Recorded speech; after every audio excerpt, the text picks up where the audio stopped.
नमस्कार, आपका स्वागत है ASTV 24 न्यूज नेटवर्क में। हम लाते हैं तेज, सटीक और निष्पक्ष समाचार हिंदी, इंग्लिश और बंगाली भाषा में। देश से लेकर दुनिया तक की हर बड़ी खबर अब इंडोफ्लेक्स व अन्य प्लेटफॉर्म पर लाइव। কোচবিহার সদর পুলিশের কড়া অভিযান।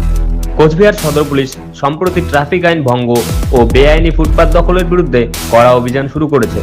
হেলমেট ছাড়া বাইক চালানো, নম্বর প্লেটবিহীন যানবাহন এবং বেপরোয়া গাড়ি চালকদের বিরুদ্ধে ব্যবস্থা নিয়ে জরিমানা করা হয়েছে। সড়ক নিরাপত্তা ও শৃঙ্খলা বজায় রাখতেই এই অভিযান বলে জানিয়েছেন পুলিশ প্রশাসন। তবে ফুটপাতের দোকানের বিরুদ্ধে অভিযানের ফলে বহু ক্ষুদ্র ব্যবসায়ী ও দিনমজুর জীবিকার সংকটে পড়েছেন। এই পদক্ষেপকে একাংশ স্বাগত জানালেও অন্যদিকে সাধারণ মানুষের একাংশ গরিব ব্যবসায়ীদের ভবিষ্যৎ নিয়ে উদ্বেগ প্রকাশ করেছেন।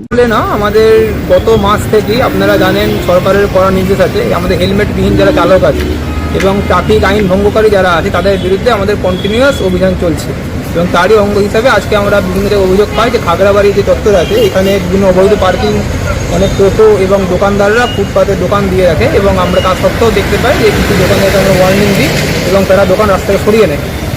এছাড়াও মোটরসাইকেল যারা হেলমেট ছাড়া চালাচ্ছে, বিশেষ করে বা রাফ ড্রাইভিং করছে, র্যাশ ড্রাইভিং করছে, প্রয়োজনীয় ডকুমেন্ট ছাড়া গাড়ি নিয়ে যাচ্ছে, তাদেরকে ধরে ট্রাফিক ফাইন করা হয়। এই অভিযান আমাদের পুরো কোচবিহার জেলাতেই চলছে এবং এটা কন্টিনিউ চলতেই থাকবে আর কি।